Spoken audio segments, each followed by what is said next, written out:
A todos, muy buen día o buenas tardes, depende del lugar en donde nos vean. Muchas gracias por estar aquí con nosotros y compartir pues este largo día, una gran jornada de trabajo en donde en esta mesa que me toca moderar vamos a hablar sobre el estado de preservación de los archivos sonoros en Iberoamérica como parte de la segunda reunión internacional de la RIPDASA.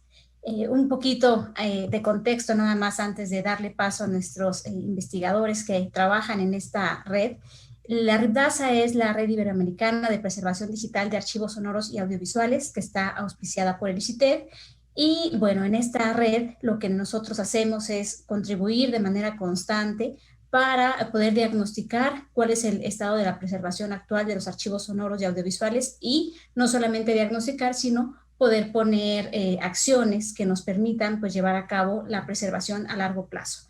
Entonces, bueno, en este sentido, en esta mesa vamos a hablar, vamos a estar dialogando con algunos de los representantes por países de Iberoamérica que han colaborado de manera sistemática en esta red y pues una de las acciones que también hemos llevado a cabo en la RIPDASA no solamente es el análisis de la preservación digital, sino también estamos desde el año pasado, hemos estado organizando webinars en donde nosotros pues queremos favorecer con los temas que sugerimos, cómo es bueno, son talleres realmente o cursos de actualización para profesionales en los archivos. Entonces, algunos de ustedes han colaborado con nosotros, lo cual nos da mucho gusto, porque ahora en el chat ya veía que nos estaban saludando, les agradezco mucho. Y para empezar con nuestra mesa, le doy la palabra a la maestra Pamela Wisner, quien ella nos estará hablando justamente sobre la experiencia de los webinars. Adelante, Pam.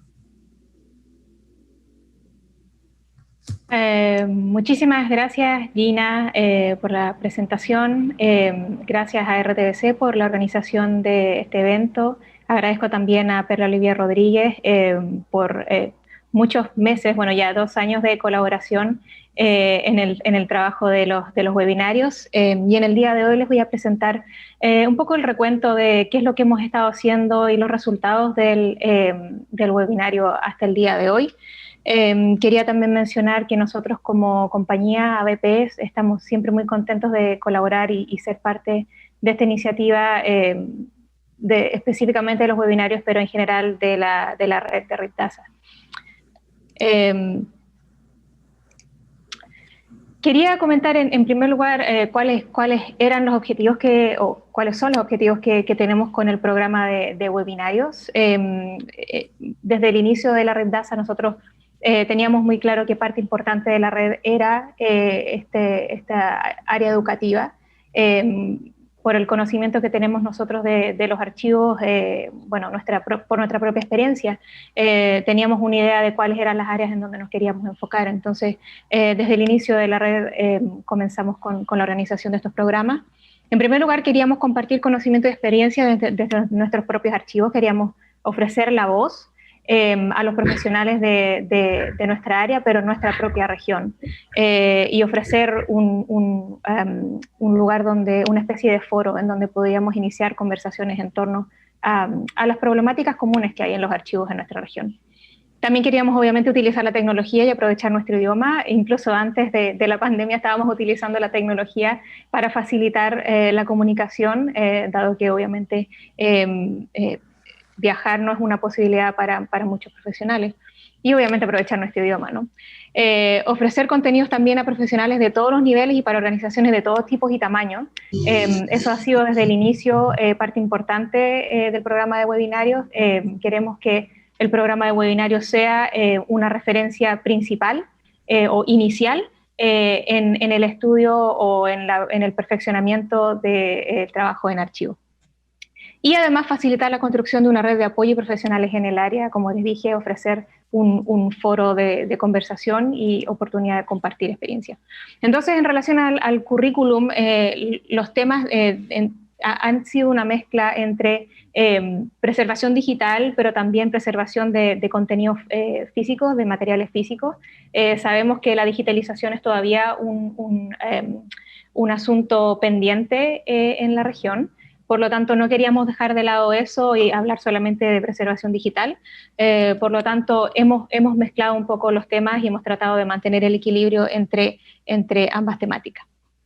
Y bueno, compartir algunos números sobre algunos resultados del webinario. Tuvimos en el año 2019 697 personas inscritas y eso subió a 1.200, alrededor de 1.200, todavía estamos en proceso de registro para el año 2020, así que estamos muy contentos de que hemos alcanzado a un gran número de profesionales de muchísimos países, como ustedes pueden ver. Y además, diversidad de las organizaciones. Nos pone muy contentos saber que no solamente hay universidades uniéndose y archivos públicos, sino también archivos corporativos, bibliotecas, distintos proveedores de servicios, organizaciones sociales y organizaciones comunitarias. Así es que nos alegra mucho que haya gran diversidad de participación. En términos del acceso a los webinarios, todos los webinarios son grabados. Se pueden acceder a través de la plataforma Aviary, y a través del canal de YouTube de la RIPDASA. Hemos tenido también gran visibilidad desde esta plataforma, en Aviary más de 900 plays, en YouTube más de 400, así es que los invitamos a continuar viendo este material, va a quedar disponible en todo momento, y un llamado a inscribirse para la última sesión, que es el próximo martes, la próxima semana, así que todavía hay tiempo para inscribirse. Va a estar a cargo del doctor Mikkel Termens sobre los niveles de preservación digital. Como les comentaba, el acceso a los webinarios está disponible en la plataforma Aviary. Quería destacar que hemos hecho transcripción de todos los webinarios, por lo tanto la búsqueda se ha facilitado muchísimo y además estamos obviamente permitiendo accesibilidad a este contenido. Así es que por favor, los invito a visitar la página web. Y bueno, agradecerle de modo general a todos los presentadores y moderadores que han participado. Todas las personas que han participado de los webinarios han sido voluntarios, así que les agradecemos su tiempo y el esfuerzo para permitir que estos webinarios continúen ocurriendo. Muchísimas gracias a todos ustedes. También mencionar que este año fuimos nominados, fuimos finalistas de uno de los premios de la Digital Preservation Coalition para la categoría específica de educación y comunicaciones. Así es que muy contentos de recibir este honor, y obviamente eso también nos indica que estamos yendo por un buen camino y esperamos continuar en esta dirección. En relación a los próximos pasos para los webinarios, bueno, queremos analizar de manera más específica los resultados, y estamos pensando en una encuesta para obtener un poco más de información a partir de los participantes, de cuál ha sido su experiencia en los webinarios, y a partir de eso obviamente mejorar, tratar de mejorar los aspectos que sean posibles. Estamos ya empezando a planificar la serie del año 2021 y tenemos conciencia de que las necesidades de educación son más profundas en la región, es decir, los webinarios, como les decía, son una oportunidad de tocar temas generales, pero sabemos que la necesidad va más allá de eso. Por lo tanto, estamos buscando colaboración con distintas organizaciones internacionales para entregar programas que sean un poquito más profundos en términos de los contenidos. Y bueno, el desafío en general es tratar de mantener ese equilibrio que hemos tenido en relación a los contenidos, tanto de preservación digital como de digitalización y mantención de colecciones físicas. Y como les dije, capacitación, buscar oportunidades para capacitaciones más profundas y específicas. Y evitar duplicación de esfuerzos, porque queremos colaborar con organizaciones internacionales que ya están haciendo trabajo en esta área. Y eso es todo lo que tengo por hoy. Le doy la palabra de vuelta a Georgina. Muchas gracias por escucharme y bueno, que disfruten el resto. Muchas gracias, Pamela. Gracias por habernos dado este panorama general sobre el trabajo tan intenso que se ha llevado a cabo desde el año pasado, pero bueno, antepasado, con toda la planeación para poder pues hoy pues dar a conocer estos resultados, que me parece muy significativo saber que cada día se van sumando más personas para a esta capacitación que haces mucho énfasis, ¿no? Que es en español, lo cual era algo que hacía falta para los países iberoamericanos, y pues creo que todos nosotros nos vemos beneficiados. Y bueno, pues muchas felicidades también por este reconocimiento que les han hecho, que es fruto de todo el trabajo y también pues es parte de todas las personas que ingresan y que están interesadas en poder capacitarse en estos temas sobre preservación digital. Muchas gracias. Muy bien, bueno, pues después de habernos dado este panorama sobre la capacitación, tengo el gusto de presentar al doctor José Augusto Manis, quien estará hablándonos sobre cómo es la preservación o cuál es el estado de la preservación de los archivos en Brasil. Adelante, doctor. Muchas gracias. Muchas gracias. Yo voy a compartir mi pantalla. Sí.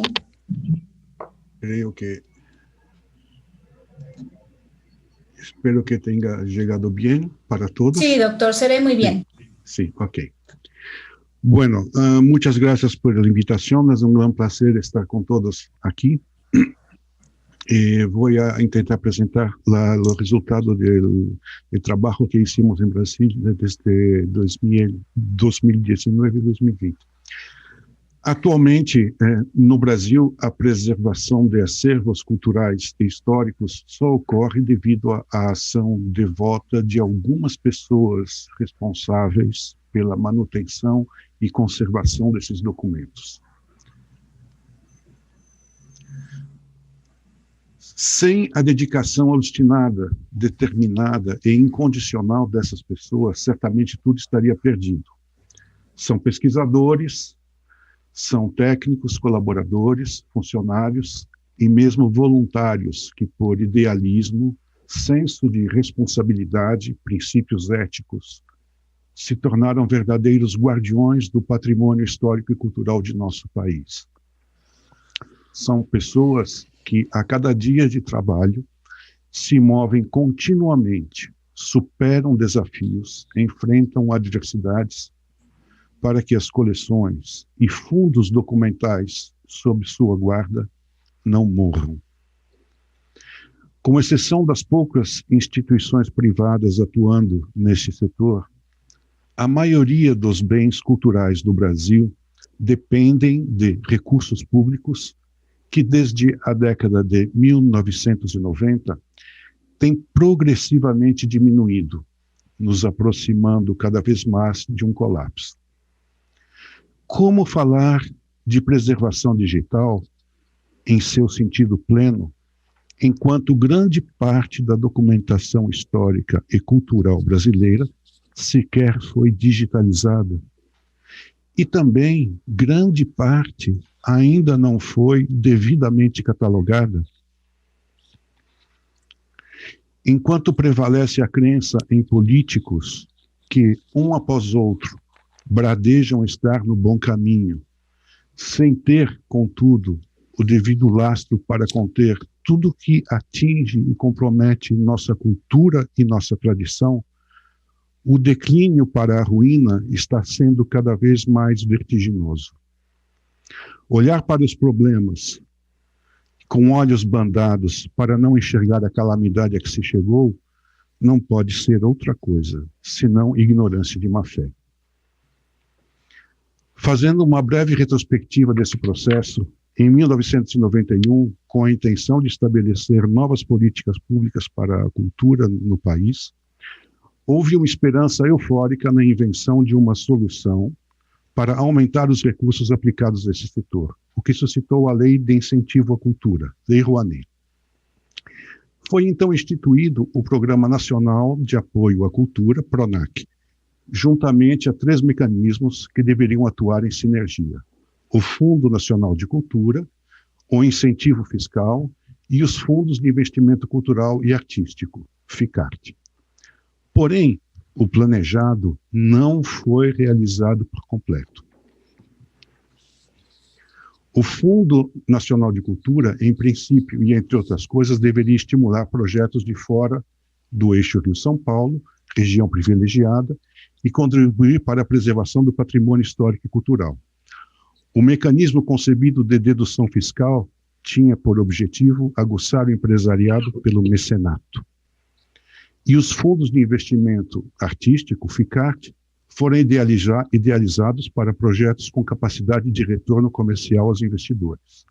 Mas o que aconteceu é que os fundos de investimento nunca saíram do papel, O Fundo Nacional de Cultura atualmente não executa despesas diretas, mas somente repasses de dinheiro através de convênios com iniciativas públicas e privadas, de maneira que para os beneficiários diretos, artistas, companhias artísticas, promotores culturais, tudo na cultura passou a depender unicamente do mecenato privado ou patrocínio, com incentivo fiscal.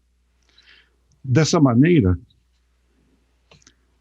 o Estado abdicou de sua prerrogativa de zelar pela cultura e conduzir seu desenvolvimento conforme os interesses da comunidade, cuidando para que os beneficiários atendam a todos os segmentos da sociedade. O Estado não fez isso.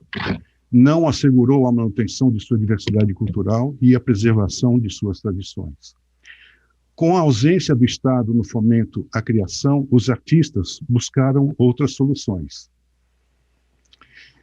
Juntaram-se ao ensino superior, à universidade e à pesquisa, e aliaram criação artística a estudos da arte, documentação, preservação e disseminação em projetos com recursos, com dinheiro de agências de fomento à pesquisa, com fundos de fomento à pesquisa. Já o setor audiovisual,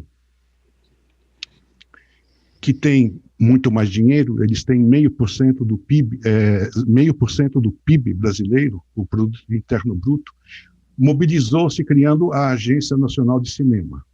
Surgiu também o Fundo Setorial de Audiovisual, vinculado ao FCN. Porém, apesar disso tudo, o Fundo Setorial de Audiovisual não tem nenhuma rubrica para manutenção ou preservação do patrimônio audiovisual e dos acervos brasileiros.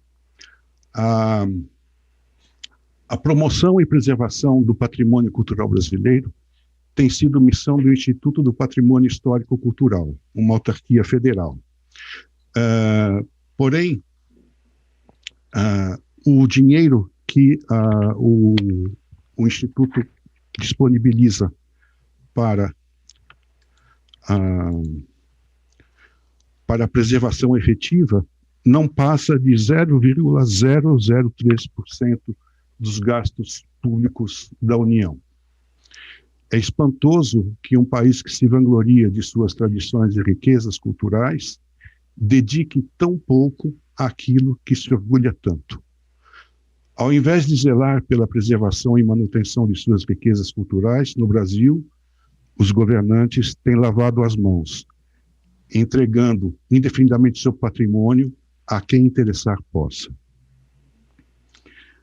O nosso levantamento realizado aqui constituiu um questionário que tivemos que reelaborar por conta da indisponibilidade e das condições precárias das instituições. Mudamos a estratégia do questionário para poder chegar a um caráter mais prático, com 70% de instituições públicas, 24% do domínio privado e 7% misto. 50% de nossas instituições estão em universidade. 25% são instituições de promoção e desenvolvimento cultural, 16 pessoas físicas e 3% de organizadores privados. Obrigado. O cenário cultural agora é que a maior parte da documentação não precisa ser catalogada e digitalizada. E as medidas e estratégias de apoio ao patrimônio têm sido raras e incipientes. Obrigado.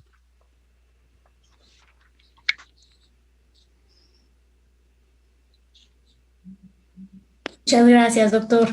Gracias por darnos pues este contexto de lo que está ocurriendo en Brasil, en donde desafortunadamente no solamente es la región de Brasil, sino muchas de las regiones latinoamericanas. No hay el presupuesto suficiente para generar acciones que permitan la preservación, la catalogación, la digitalización de nuestros archivos. Y como usted lo dice, estos guardianes son quienes muchas veces están en busca de poder ver qué otros fondos, de qué otra manera se puede rescatar pues estos archivos y bueno, si no fueran por estos guardianes, que muchos de ellos están aquí en este encuentro, pues la preservación de nuestros archivos no sabemos en qué lugar estaría. O a lo mejor sí, y sería un lugar aterrador. Muchas gracias, doctor. Muy bien, bueno, entonces vamos a continuar con nuestro siguiente participante, que es el doctor José Ignacio Miró de España, quien también nos va a dar un panorama sobre la situación en España. Adelante, doctor, por favor.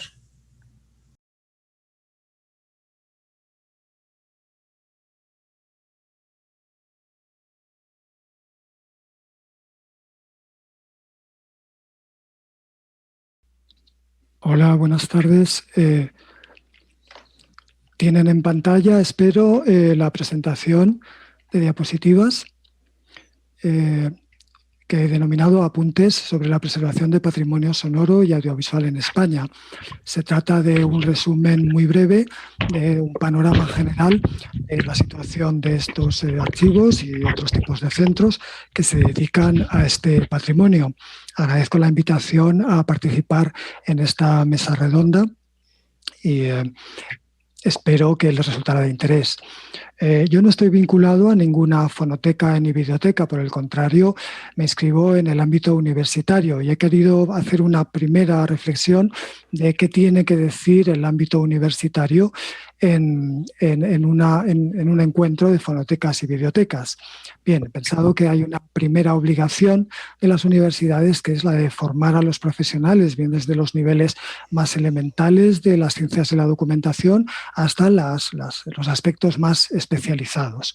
Luego tenemos una función de investigación que puede dirigirse a los documentos en sí o a la propia gestión que se desarrolla en fonotecas y bibliotecas. Y por último, hay una colaboración con estos centros por parte de las universidades que se puede dirigir hacia adentro de los propios centros de manera que se asesore y se colabore con ellos desde la universidad, o hacia afuera, donde las universidades pueden ser quienes den más voz y más visibilidad a una labor de fonotecas y bibliotecas que si no pues puede permanecer un poco en la oscuridad o en el silencio. Hablemos un poco del patrimonio audiovisual, unas líneas generales. Para más detalles remito al artículo que han preparado los doctores López Yepes y Fernández Bajón, de próxima aparición en el volumen que prepara Ripdasa sobre toda la realidad de los archivos sonoros de Iberoamérica. Bien, como unas líneas generales diré que para tener información general de conjunto de toda España sobre el patrimonio audiovisual, el primer lugar al que nos debemos remitir es el Servicio de Audiovisuales de la Biblioteca Nacional de España, donde hay muy importantes fondos que es posible consultarlos presencialmente, también averiguar datos sobre ellos a través de los catálogos en línea y conocer unas muestras de ese patrimonio a través de la biblioteca digital. Pero no hay que olvidar los fondos que están en propiedad de las empresas de radio y televisión. Unas empresas serán de tipo público, como Radio Televisión Española, y otras de nivel nacional, como Mediaset y A3 Media, son ya empresas privadas. Todas ellas tienen sus propios gestores y aquí encontramos diferencias en cuanto a las posibilidades que tienen los investigadores externos para acceder a esos gestores y, por tanto, a la información sobre los fondos. Mientras que el gestor ARCA de Radio Televisión Española, aun siendo diseñado para uso interno, permite el acceso de investigadores externos con bastantes limitaciones, pero se puede acceder. Los gestores documentales de empresas totalmente privadas están restringidos totalmente a los propios responsables de esos centros y los investigadores externos no pueden participar allí. En cuanto al patrimonio cinematográfico, quiero mencionar a la Filmoteca Española, parte del Ministerio de Cultura, y sobre todo a dos facetas de este centro, la faceta de preservación y la de difusión. Para preservación cuenta con un centro muy moderno de conservación y restauración especializado en materiales fílmicos no en los sonoros, los puramente sonoros. Es un centro que lleva unos 7 años en funcionamiento y posee unos almacenes muy avanzados para una preservación diversificada de los distintos tipos de películas. En cuanto a la difusión, me alegra darles la noticia, que igual ya conocen, de que hace muy poco, menos de un mes, en octubre de este año, se ha ofrecido al público una nueva herramienta de consulta que se denomina Inventario de Cine Español Conservado, respaldada por una base de datos realizada por la empresa Barats, y que irá aumentando la cantidad de los fondos a cuyos datos permite el acceso. He querido hablar de Filmoteca Española porque ahora el paso lógico sería hablar de la Fonoteca Española, pero aquí nos encontramos con un problema, y es que con ese nombre no hay ningún centro, no disponemos de una Fonoteca Española llamada así, ¿no? Les remito para más información sobre todo este tema del patrimonio sonoro al artículo que hemos publicado este verano en la revista Cuadernos de Documentación Multimedia, volumen 31. Bien, no existe una fonoteca española, pero sí, lógicamente, hay centros a nivel de todo el Estado español que nos proporcionan información sobre el patrimonio sonoro. Debemos destacar, en primer lugar, al Servicio de Sonoros, también de la Biblioteca Nacional de España, que, dependiente del mismo departamento que el Servicio de Audiovisuales que antes mencionábamos, pues no nos puede sorprender que tenga una estructura similar y unos medios similares en cuanto a fondos, catálogos en línea y muestras en una biblioteca digital. Pero no hay que olvidar a otros 2 centros, sobre todo dedicados a la información al público sobre los fondos sonoros. En un caso se trata del Centro de Difusión de las Artes Escénicas y la Música, Centro de Documentación, que ha producido desde hace unos años el Mapa de Patrimonio Musical, una herramienta muy importante, es un proyecto ya consolidado que va por su 3ª edición y que mediante un filtro para archivos sonoros nos permite recuperar una información específica sobre estos centros y cada vez más sobre los materiales custodiados en ellos. Esperaríamos algo similar para los fondos sonoros no musicales y lo tenemos en parte en el Instituto de Patrimonio Cultural de España, que ha dedicado esfuerzos a elaborar un mapa de patrimonio sonoro no musical, así se denomina, pero es un proyecto piloto, un proyecto que duró menos de un año, que tuvo que limitarse por ello a solamente ciertas regiones de España y que está previsto que continúe, pero todos esperamos con impaciencia esta continuación que no acaba de comenzar. También, aparte de estos centros de nivel toda España, encontramos centros muy importantes en las distintas comunidades autónomas o a otros niveles, pero no hay un censo completo de custodios, una lista completa o casi completa que nos permita saber todos los lugares donde tenemos documentos sonoros patrimoniales en España. Conocemos bastantes de ellos y hay archivos, bibliotecas, centros de documentación, como cabía esperar, de distintos ámbitos geográficos o temáticos, y también, lo ven al pie de la diapositiva, archivos personales o familiares, colecciones privadas y fondos en poder de asociaciones. Esta diversidad también se encuentra en los foros que existen en España sobre preservación sonora y audiovisual. Y quiero destacar el denominado Comisión de Sonoros de la Asociación Española de Documentación Musical. A la izquierda de la diapositiva pueden ver que se repite la variedad de centros que antes comentábamos. En el centro de la diapositiva ven que cada una de esas clases de centro a su vez se diversifica y da lugar a varias subclases, y a la derecha pueden ver el número de representantes que en estos momentos tiene cada una de esas subclases de centros en la comisión. Como se ve, hay una gran diversidad que puede plantear dificultades, pero al mismo tiempo es muy enriquecedora para ver qué diferencias y qué semejanzas hay más allá de los nombres de los centros. Por tanto, resumimos esta presentación diciendo que disponemos de censos incompletos, que en la información que por ahora nos proporcionan muestran una gran diversidad de centros que tienen necesidades similares, como hemos podido comprobar estudiándolos, que disponen de medios en general bastante limitados y que sin embargo tienen que afrontar medidas urgentes para evitar la degradación del patrimonio sonoro y en última instancia su desaparición total. Para estas medidas urgentes resulta fundamental una coordinación entre los centros y entre los responsables de los fondos y es necesario colaborar. Por esto mismo me satisface doblemente estar presente en una iniciativa como este encuentro que trata de la colaboración de centros muy diversos en muy diversos países también. Muchas gracias. Gracias sobre todo a los organizadores del encuentro, a los doctores Rodríguez de Sen, Fernández Bajón y López Yepes, al Centro de Documentación de las Artes Escénicas y de la Música, porque ha aportado datos muy importantes sobre centros en España para la base de datos de RIPDASA, a la Comisión de Sonoros de AEDOM y a todos ustedes asistentes a esta presentación. Un saludo. Muchas gracias, doctor Ignacio Miró, por traernos a la reflexión esta pregunta sobre qué aporta el mundo académico a las fonotecas y a las bibliotecas, que sin duda alguna pues, es una pregunta que nos hace pensar en que todos nosotros de alguna u otra forma hemos recorrido estos caminos en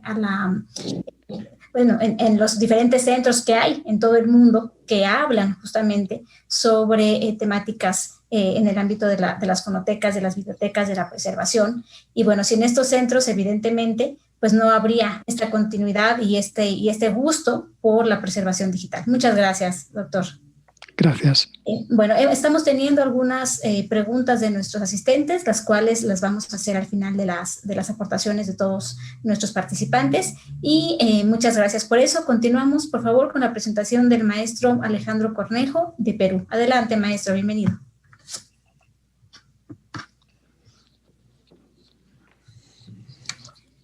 Muchas gracias. Buen día, buenas tardes a todos. De acuerdo al lugar donde se encuentren, quiero agradecer a RTVC por la organización de este encuentro y también al incansable trabajo de Perla Olivia Rodríguez, que bueno, es además impulsora de la RIPDASA, y a todos mis colegas de RIPDASA que se encuentran ahora aquí. Bueno, voy a hacer un repaso de la situación en el Perú, luego del trabajo que se hizo con el equipo de RIPDASA Perú. Estoy compartiendo esta presentación.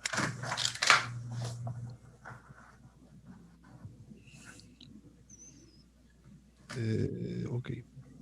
Se logra ver, ¿verdad? Sí. Sí, se ve muy bien. Muy bien. Bueno, los archivos sonoros y audiovisuales del Perú son variados y con diferentes temáticas. Se encuentran en el espacio público, privado, presentan características disímiles entre sí al respecto de las estrategias que puedan tener al respecto de la conservación y preservación de sus colecciones. En esta búsqueda del equipo de RIPDASA, porque iniciamos una búsqueda de información para la composición de nuestro observatorio iberoamericano, nos topamos con diferentes instituciones y empresas que hasta el momento bueno, fueron otorgando algún tipo de información. Y finalmente logramos ubicar en este espacio seis sectores en los que están o podrían estar los respectivos archivos y las colecciones inicialmente nombradas. Permítame compartir esta presentación.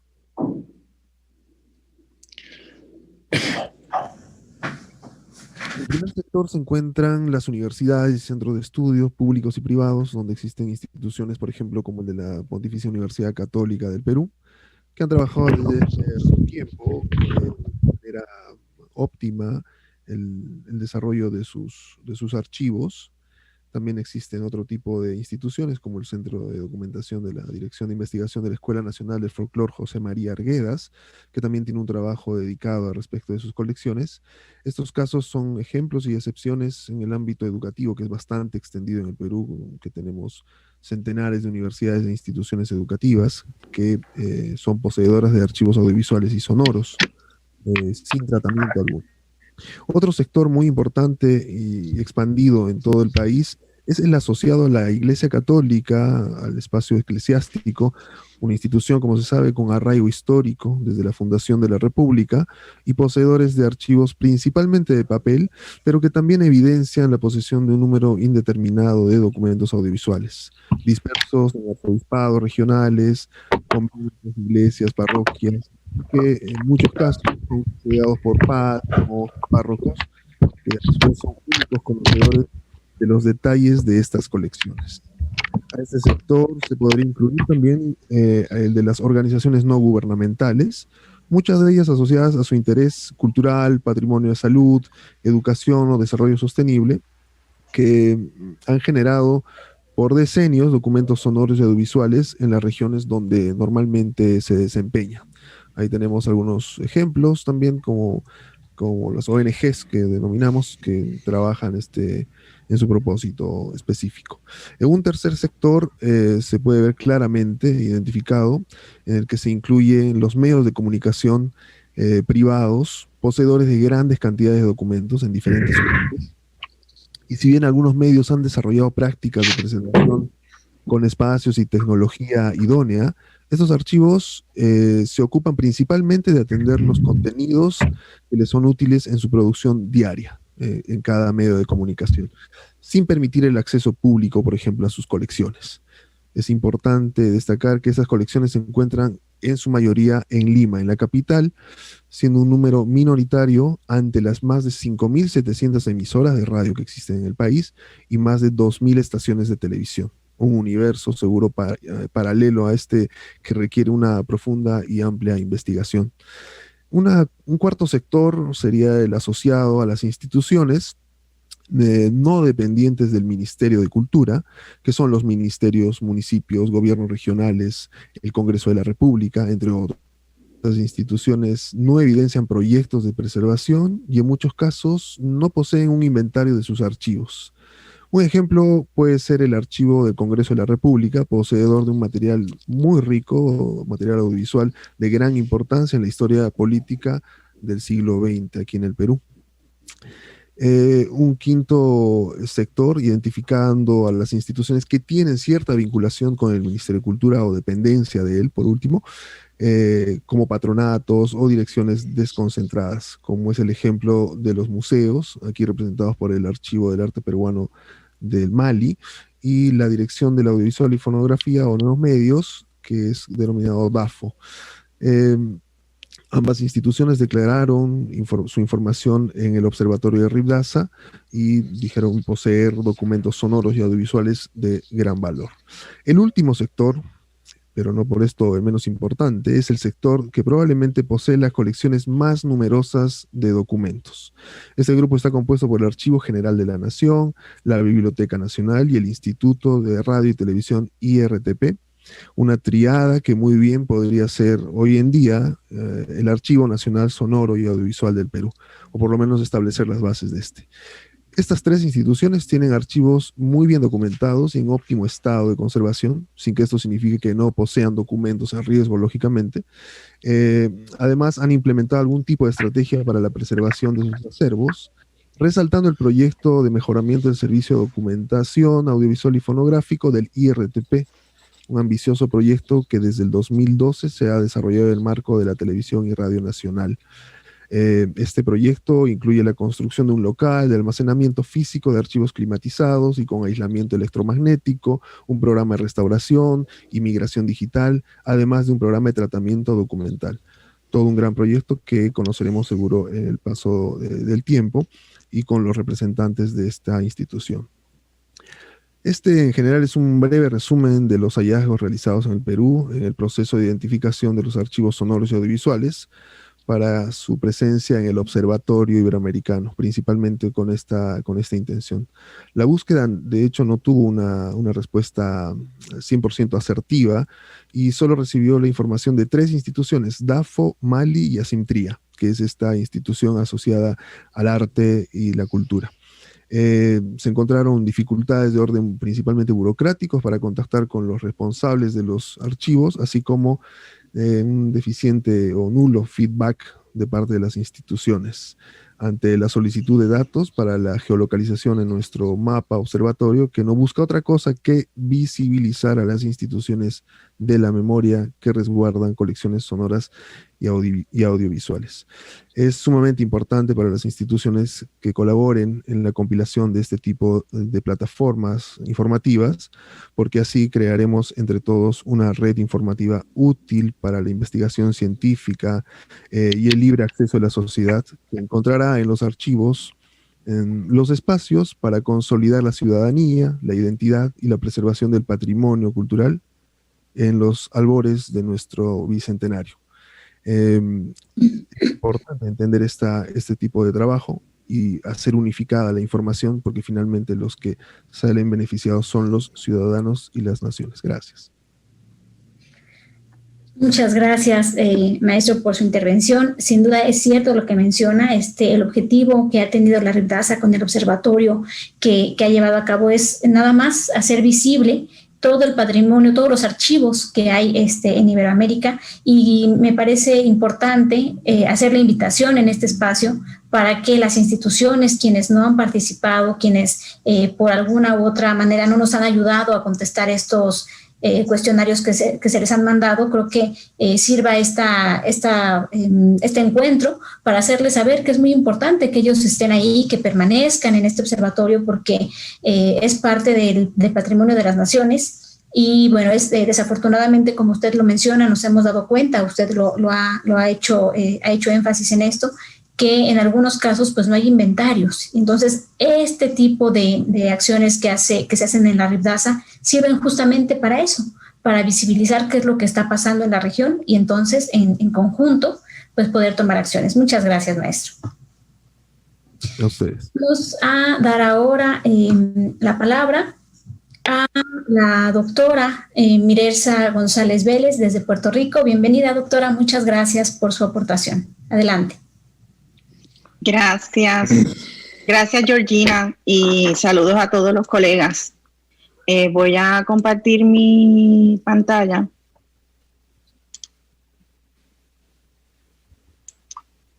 ¿La están observando? Sí, sí. Muy bien. No. Quisiera... ¿No se observa? Yo sí lo estoy viendo. Sí, sí. Bueno, voy a comenzar primero que nada agradeciendo a la doctora Perla Olivia Rodríguez por permitirnos participar desde Puerto Rico en la experiencia de la RIDAPSA, a RTBC por la invitación de hoy. Reciban mis deseos de salud para ustedes y todas sus familias. Como muy bien dijo Georgina, soy Mirelsa González Vélez, investigadora de la Universidad de Puerto Rico, y quiero iniciar mi presentación agradeciendo la oportunidad que ustedes, colegas de RIDAPSA, han dado a los investigadores, archivistas, bibliotecarios y profesionales dedicados al estudio, preservación y conservación del acervo audiovisual en Puerto Rico para participar de esta red. También quiero reconocer al equipo de investigadores que junto a mí gestionan el proyecto de documentar y estudiar el estado de la situación del patrimonio sonoro y de imágenes puertorriqueño. Ellos son la profesora Hilda Teresa Ayala, directora del Archivo General de Puerto Rico, y los doctores Naya Ríos Villarini y Jorge Santiago Pintor de la Universidad de Puerto Rico, quienes nos acompañan como parte de la audiencia de nuestro encuentro hoy. En la región del Caribe, en Puerto Rico particularmente, se han documentado acervos sonoros y audiovisuales únicos, con soportes que datan de los primeros años del siglo XX. Los esfuerzos para preservar la memoria sonora y audiovisual han sido históricamente liderados por el Archivo General de Puerto Rico, el cual se originó en el 1955 y cuya operación está bajo el Instituto de Cultura Puertorriqueña. El origen del Archivo General se da gracias a la intervención del Departamento de Historia de la Universidad de Puerto Rico. El Archivo General de Puerto Rico cuenta con un archivo de imágenes en movimiento y el archivo de música y sonido. Y al momento nos han informado que cuentan con sobre 12,000 objetos resguardados. Información adicional sobre el inventario de objetos del archivo está presente en el capítulo que hemos presentado como parte del estado de situación que va a ser publicado por RIDAPSA. Entre los soportes más antiguos de sonido que se encuentran en el archivo general están cilindros Edison de Amberol.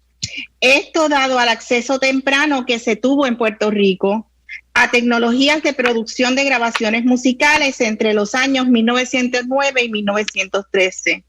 También entendemos que el establecimiento de las primeras estaciones de radio, la primera en el 1922, y más adelante el plan concertado de parte de los gobiernos locales para utilizar medios de comunicación, medios sonoros y audiovisuales como instrumentos políticos y educativos entre 1940 y 1960, generaron una gran cantidad de objetos que son parte ahora de nuestro acervo sonoro y audiovisual. Por ejemplo, con la creación de la División de Educación a la Comunidad y la creación de la Corporación de Radiodifusión Pública de Puerto Rico con su marca WIPR Televisión, que se inauguró en el 1958. En el caso de los acervos custodiados por estas estructuras gubernamentales, el riesgo mayor de pérdida correlaciona negativamente con los fondos asignados para estos fines. Mientras menos fondos se asignan, más riesgo de pérdida hay. Esto incluye el financiamiento de recursos humanos diestro y preparado. Los esfuerzos iniciales de preservación han sido orientados a la digitalización de los acervos con los riesgos que esto implica. Y aquí estoy compartiendo dos direcciones electrónicas de páginas web donde se puede accesar a unos inventarios de estos materiales que han sido digitalizados. Evidentemente no se han digitalizado los 12,000 objetos que nos informa el Archivo General que tiene en su poder, pero al menos hay un inventario hecho de una selección de materiales y los mismos se pueden acceder en estas direcciones electrónicas. Al presente, estos esfuerzos de digitalización están manejando las dificultades que generan la carencia de metadata confiable, aspectos de derechos de autor y herramientas de divulgación para el acceso abierto para usuarios. La profesora y licenciada Hilda Teresa Ayala, que es directora del Archivo General y que es parte de nuestro grupo de trabajo, está también hoy con nosotros como asistente. Ha estado trabajando activamente desde que inició en su puesto para también allegar fondos externos, fondos de instituciones que no son el gobierno de Puerto Rico para apoyar estos esfuerzos de digitalización. Les comparto que en nuestro esfuerzo para trabajar un proyecto más comprensivo sobre el acervo sonoro y audiovisual puertorriqueño, nuestro grupo de trabajo estuvo trabajando con otros archivos y repositorios de imágenes y sonidos que hay en la isla. Un ejercicio inicial nos ha demostrado que hay una cantidad significativa de instituciones de la memoria sonora y audiovisual cuyas estructuras corresponden a la tipología que ya ustedes han identificado, RIDAPSA ha identificado, ¿verdad? Y que algunos de nuestros colegas que han hecho su presentación ya también han abordado. Universidades, fundaciones, organizaciones culturales, corporaciones de radio y televisión privadas, archivos y organizaciones comunitarias, bibliotecas y museos, entre otros. Por ejemplo, y aquí quiero darle un ejemplo de esas otras instituciones, la Fundación Luis Muñoz Marín o la Fundación Rafael Hernández Colón, que preservan el acervo sonoro y audiovisual de dos ex gobernadores de Puerto Rico, el archivo del Coro de Niños de San Juan, que es un archivo digital. El Coro de Niños de San Juan es una agrupación musical muy destacada puertorriqueña. O en el caso de los archivos universitarios, con la experiencia de Radio Universidad de Puerto Rico. También les quería compartir los proyectos de los archivos comunitarios, ¿verdad?, que representan de alguna manera comunidades marginadas. Algunos de estos, y es lo que quiero compartir con ustedes hoy, están en un espacio que parece ser multiuso. Son archivos que funcionan igual como radios comunitarias, como espacios de repositorio, como áreas de galería o como áreas de lo que nosotros le llamamos turismo cultural. Entonces, estos repositorios y archivos comunitarios también, de alguna manera, hacen un trabajo de levantar y preservar el archivo, los acervos audiovisuales y sonoros puertorriqueños. Orientados por la iniciativa de RIDAPSA, nosotros iniciamos un proceso para explorar cuál era el estado de la situación de estos otros archivos, ¿verdad?, en conjunto con la información que ya tenemos sobre los archivos que están bajo el gobierno de Puerto Rico. Iniciamos el proceso desarrollando un cuestionario sencillo que tengo aquí un enlace, no sé si pueden ver el diseño de ese cuestionario. Se trabajó como un cuestionario en formato de formulario web, y a la luz del ejercicio que hicimos con estos archivos más pequeños, pudimos identificar y desarrollar un estudio panorámico que identificó riesgos de pérdida y grados de afectación de los objetos y soportes magnéticos, radiofónicos, fílmicos, televisivos y digitales custodiados por estos archivos. Indudablemente, la ubicación geográfica de la isla hace de los desastres naturales uno de los principales factores que inciden en el riesgo de su pérdida. Resultados preliminares, que son los que estoy presentando, y no voy a entrar en detalle en ellos porque están detallados también en el capítulo que presentamos en el libro, y eventualmente vamos a subir este mes a el observatorio, a la página web del observatorio. Nos indican que hay varios factores que inciden en el riesgo de pérdida, ¿verdad? Falta de apoyo de recursos humanos, falta de tecnologías e infraestructuras necesarias para preservación, y evidentemente la carencia de presupuestos recurrentes que apoyen nuestros esfuerzos. La transferencia de contenidos en soportes analógicos a digital prevalece como método de preservación. Por otro lado, nuevos contenidos ya se originan de manera digital, lo que implica que hay un crecimiento exponencial de estos objetos, y eso se convierte en un peso adicional para estos archivos. Voy a... ¿Te quedaría un minuto, doctora? Sí, ya estoy terminando, muchas gracias. Estos son algunos de los resultados que nosotros con los que hemos estado trabajando, y tenemos el interés y el objetivo de que al final de este mes de noviembre, como dije ahorita, parte de la información que hemos ido levantando pueda ser parte del observatorio de RIDAPSA. Finalmente, en Puerto Rico, al igual que en Iberoamérica, las instituciones de la memoria sonora y audiovisual experimentan una reducción significativa de recursos humanos diestros para el manejo efectivo de las colecciones.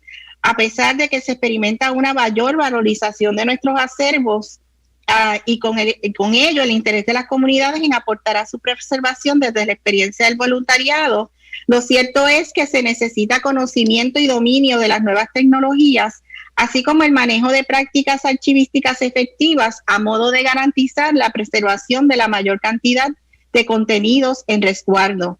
Puerto Rico se ha sumado desde enero de 2020 a las iniciativas desarrolladas por la RIDAPSA, y me place comunicarles que sobre 50 investigadores, bibliotecarios, archivistas y ciudadanos interesados en la conservación de estos acervos han participado de los webinarios desarrollados por la red este año en el 2020. Esperamos, como ya dije, que al finalizar el mes de enero tengamos una participación en el observatorio. Es nuestro deseo que la colaboración continúe propiciando la discusión amplia de los desafíos y oportunidades que enfrentamos juntos para mitigar el riesgo de la pérdida de nuestra herencia audiovisual, tanto a nivel local, regional e internacional. Muchas gracias. Gracias, doctora Mirelsa. Agradecemos también desde la RIDASA que se hayan sumado en Puerto Rico, que nos hacía falta ese país para poder también conocer la región, lo que ocurre en Centroamérica, y como usted dice, pone énfasis en la importancia de poder geolocalizar dónde están nuestros archivos, porque depende de la región, pues tenemos que tomar en cuenta también los tipos de desastres naturales que se dan. Muchas veces estos desastres naturales son los que hacen que pues haya una pérdida significativa y que entonces pues ya no haya remedio. Por lo tanto, bueno, nuevamente la invitación a que los participantes, los asistentes a este encuentro puedan visitar nuestro observatorio para que pues también conozcan las condiciones geográficas del lugar en el que se encuentran los archivos. Muchas gracias, doctora. Vamos a darle paso al maestro Mateo Manfredi, quien desde Ecuador nos va a hablar sobre los archivos de la región. Adelante, maestro. Perfecto. Muy buenas tardes a todos, muy buenos días. Para mí es un gusto y un placer estar con ustedes. Hace un año estamos todos en Ciudad de México. Parece mentira que nos hemos tenido que enfrentar a todas estas dificultades debido al COVID, pero bueno, hay que aprovechar de las tecnologías en la medida que nos puedan permitir estas ocasiones de confrontación y de seguir con nuestro sobre los archivos audiovisuales y sonoros de la región. Concretamente, como les decía, bueno, les presentaré el caso específico del Ecuador. Yo soy coordinador de la maestría en archivística y sistemas de gestión documental de la Universidad Andina Simón Bolívar, sede Ecuador, aquí en Quito, y conocedores de las problemáticas endémicas y estructurales que caracterizan el patrimonio documental entendido en un sentido amplio de la palabra, o sea, no refiriéndonos únicamente al patrimonio fílmico y audiovisual y sonoro. La Universidad Andina se sumó con mucho entusiasmo desde el comienzo del proyecto RIPDASA, porque en cierta medida el sentido de toda esta proyecto de investigación, geolocalización, en función de generar una preservación una preservación digital para los fondos documentales, audiovisuales y sonoros, entra con nuestros objetivos académicos de incidir en cierta medida en la realidad social ecuatoriana, que está caracterizada como muchos otros países latinoamericanos por faltas de políticas públicas en tema de gestión documental y de preservación documental en sentido amplio de la palabra. Entonces, bueno, así dicho genéricamente, me parece justo entrar un poquito más en el detalle de cuáles son esos problemas endémicos que hemos podido ir encontrando y definiendo poco a poco que hemos procedido con nuestra investigación. Y el primer tipo de problema que hemos encontrado evidentemente se refiere al marco normativo legal que caracteriza las modalidades de preservación y de conservación de los principales acervos documentales aquí en el Ecuador. Nos encontramos frente, digamos, a una paradoja en este sentido, porque si vamos a ver en perspectiva histórica cuáles son las principales leyes normativas que han caracterizado el tema archivístico en el Ecuador, nos encontramos realmente frente a muchas normativas, es decir, que a lo largo del tiempo, digamos, desde principios del siglo XX hasta la actualidad, el Ecuador ha generado muchas normativas dirigidas a una correcta gestión y administración de archivos. Si nos referimos ya que en 1938 se creó el Archivo Nacional de Historia, actualmente se llama Archivo Archivo Nacional del Ecuador. En 1945 se hizo la Ley del Patrimonio Artístico, que se refería a un determinado categorías de archivos. Luego, en 1982, se formuló la Ley del Sistema Nacional de Archivos y al año siguiente se le dio una reglamentación a esta ley. Luego, en tiempos más recientes, se ha creado la LOTAIP, la famosa Ley Orgánica de Transparencia y Acceso a la Información Pública de 2004. Luego tenemos instructivos de organización básicas de archivos de 2005. Y en 2008, la creación de la nueva constitución del país, la Constitución de la República del Ecuador, entre sus títulos hay un título enteramente dedicado al tema de archivos. Finalmente, en 2016 se promulgó la Ley de Cultura, que está orientada específicamente a los archivos históricos y otro sinfín de normativas técnicas específicas en materia de archivos. Entonces, podríamos decir que el Ecuador ha tenido a lo largo de su historia más reciente un cuidado notable desde un punto de vista normativo de sus propios archivos. Pero, lamentablemente, esta legislación está caracterizada por muchas fallas y muchas contradicciones que hasta dificultan definir la titularidad de algunos archivos, si son públicos, si son privados, a quién se refieren, etcétera, etcétera. ¿Por qué nos encontramos frente a esta situación? Básicamente porque son legislaciones que se han ido sumando en el tiempo, solapando, creando esta dificultad normativa de entender cómo administrar y gestionar esos archivos, y lo que falta es justamente un punto de vista que no sea tan técnico, jurídico, sino un punto de vista legal, evidentemente, pero más bien enfocado desde lo que la academia define como documentos de archivo, y en el caso específico de los documentos audiovisuales y sonoros. De hecho, prácticamente en el Ecuador ya no se definen documentos como tales, así como la disciplina archivística en términos académicos define, sino más bien los define como bienes. Entonces, todas las acciones de preservación que se han dado hasta el momento están dirigidas hacia este enfoque de no documentación, no de documentación vinculada a la producción de un determinado tipo de institución, que puede ser instituciones radiofónicas, de televisiones públicas o privadas, etcétera, etcétera, pero más bien como bienes documentales, bienes patrimoniales. Así, antes de que la RIPDAS empezara sus propias actividades de investigación, hemos podido contar con un diagnóstico de algunos antecedentes, cuales el catastro de archivos y bibliotecas y el censo de archivos históricos, y se encuentran que todas esas actividades también están afectadas principalmente por la normativa legal vigente en el país. A partir de 2018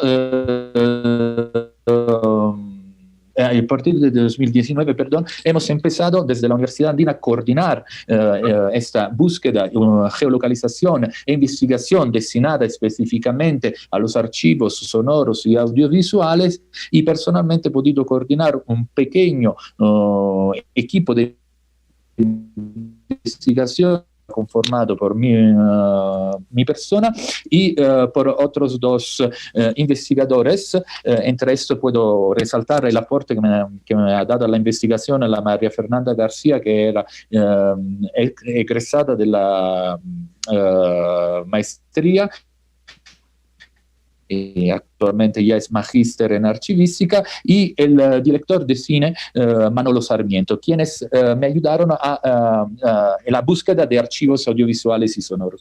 Ya en este pequeño mapa que podemos ver aquí, vemos una concentración de archivos en la zona sierra del país, mucho mayor de la zona costa del país. ¿A qué se debe esta situación, digamos, bipolar? Digamos, tenemos un país bien dividido desde el punto de vista de los archivos. La sierra, evidentemente, es la región donde está la capital.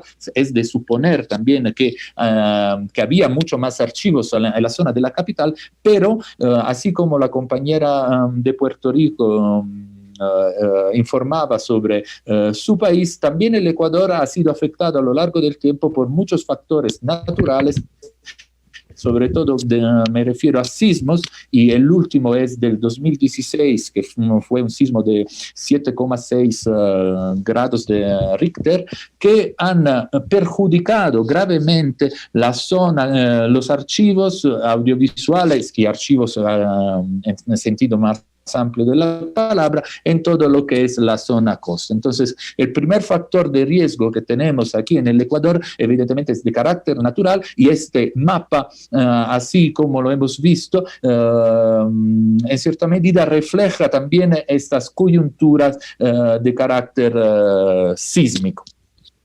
Finalmente, si vamos a ver cuáles son los datos cuantitativos de todo el proceso de búsqueda e investigación de nuestros archivos, podemos identificar 70 archivos en la zona sierra, donde distribuidos entre archivos de instituciones públicas, archivos audiovisual de investigación, archivos sonoros de investigación, bibliotecas. Hay muchas bibliotecas que cuentan con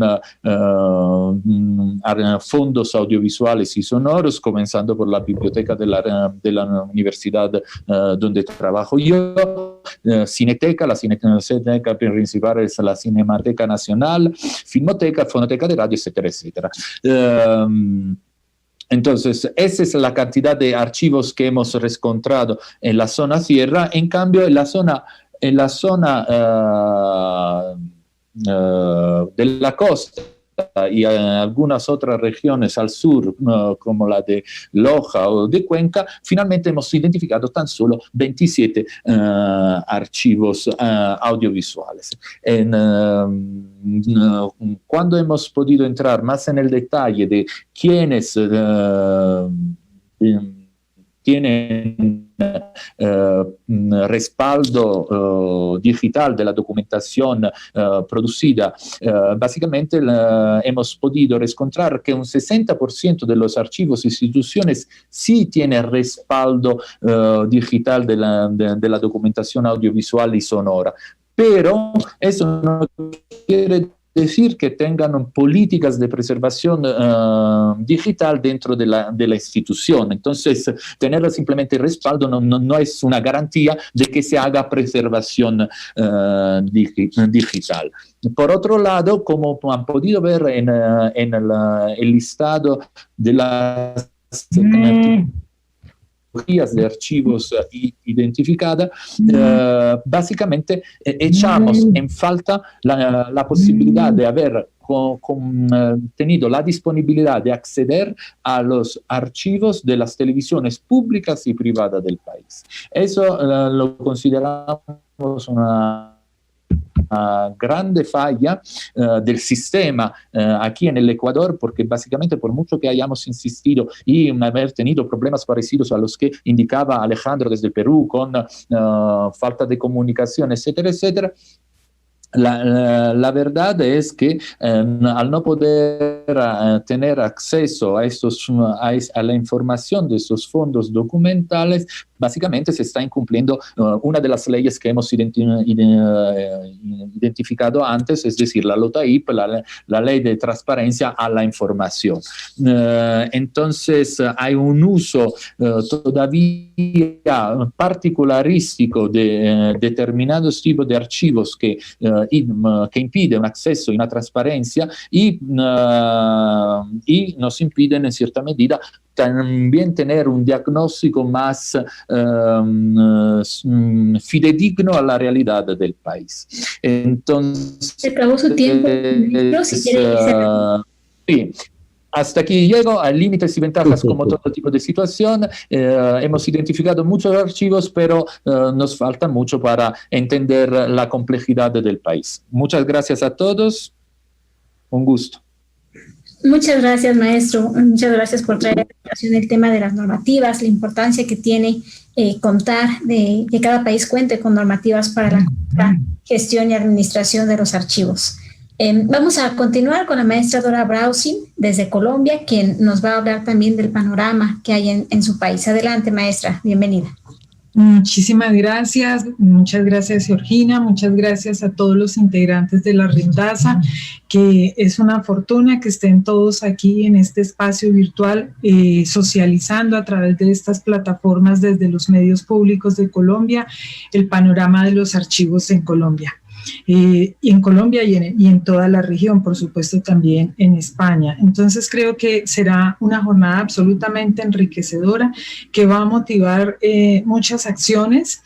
Sin duda, parte de las informaciones o del recuento de lo que ha pasado con los archivos en Colombia tienen que ver con los eventos. Los eventos como este encuentro han influido mucho para que en nuestro país hoy tengamos un panorama que es optimista frente al tema de los archivos, que pues lo voy a comentar como de la siguiente manera. Podríamos decir que en Colombia hay 4 etapas para definir cómo se ha gestionado el tema del archivo sonoro y audiovisual. Vendríamos una primera etapa, que esa primera etapa llamémosla como de el surgimiento. Surgen los archivos y surgen en términos de hay unos objetos, se guardan unos objetos que se consideran valiosos. ¿Qué son esos objetos? Son unas cintas, son unos discos, son unos acetatos, son elementos que hacen parte de casas disqueras, de emisoras, de productoras o empresas que tienen que ver con el cine, de las primeras empresas de televisión que tenemos en nuestro país, también de investigadores de universidades. Entonces, todos de alguna manera comienzan a considerar que este contenido, este documento es importante, hay que guardarlo y hay que mantenerlo en el tiempo, ¿cierto? Con unas condiciones que en ese momento se consideraban eran las necesarias de preservación. De esa manera, entonces, digamos que tenemos principios del siglo XX hacia mediados de los años 50. Hacia mediados de los años 50 ya comienza en nuestro país a hacerse preguntas sobre las maneras más idóneas de preservar, sobre cómo catalogar y sobre cómo llevar técnicamente esos archivos. Esa actividad, podríamos decir, se extiende un poco hacia los años 80, ya después de los 80, hacia más o menos 2010, tendríamos como una tercera etapa, y en esa tercera etapa vendríamos ya ante todo muy liderados por el tema de las bibliotecas. En nuestro país las bibliotecas jugaron un rol muy importante. Digamos que en las etapas anteriores tenían un rol muy importante, por ejemplo, los que tenían archivos fílmicos. Y nacen organizaciones de archivos fílmicos y digamos que ellos siembran las bases para la construcción de esta memoria sonora y audiovisual que hay en el país. Años siguientes, digamos, las bibliotecas juegan un rol vital porque desde las bibliotecas comienzan a generarse documentos, manuales, cartillas que explican cómo hacer la catalogación y cómo conservar los documentos sonoros y los documentos audiovisuales, también apoyados por algunas universidades. Y viene ya, digamos que después del 2010, otra etapa que llamaríamos la etapa de la digitalización. En esa etapa de la digitalización, entonces, ante todo, las empresas que tienen que ver con radio, con televisión, por supuesto, los que tienen archivos fílmicos comienzan a hacer la pregunta, ¿y qué vamos a hacer con toda esta cantidad de documentos? Está todo el discurso, pues, de que estamos en la era digital, por lo tanto hay que hacer la migración a digital, y se comienzan a hacer como migraciones dependiendo de los recursos de cada entidad, algunos en grandes volúmenes, otros en menos volúmenes, pero podríamos decir que en Colombia muchas instituciones, tanto públicas y privadas, han hecho migración a formatos digitales. En ese ejercicio de digitalización ocurrió que pues surgieron muchas preguntas, ¿no? Las naturales, ¿qué se va a digitalizar? Y si se va a digitalizar en términos de que ya está agotado el soporte, que va a desaparecer el soporte o el equipo de reproducción, o se va a digitalizar en términos de que el documento es muy importante o muy relevante, o se va a digitalizar en términos de que tenemos claridad sobre los derechos de autor. Muchos se hicieron esas preguntas, otros no se hicieron esas preguntas. Y digamos que de ese ejercicio muchas entidades han terminado con una gran cantidad de documentos digitalizados. Esa digitalización, digamos que si la miramos en conjunto en el país, termina siendo masiva. Unas entidades lo hicieron en grandes cantidades, otras no tanto, pero si hacemos la sumatoria hay una especie de digitalización masiva en nuestro país desde diferentes perspectivas. Esa cantidad de digitalización abre la pregunta, bueno, ¿y el acceso? ¿Cómo accede la gente a los documentos? El acceso pues pasa por diferentes elementos, uno que tiene que ver con la catalogación, otro que tiene que ver con los derechos de autor, otro que tiene que ver con las plataformas que se disponen para poder garantizar el acceso a esos contenidos, otro que tiene que ver con la posibilidad de difundir y contarle a los ciudadanos que esos documentos existen y que están para su consulta.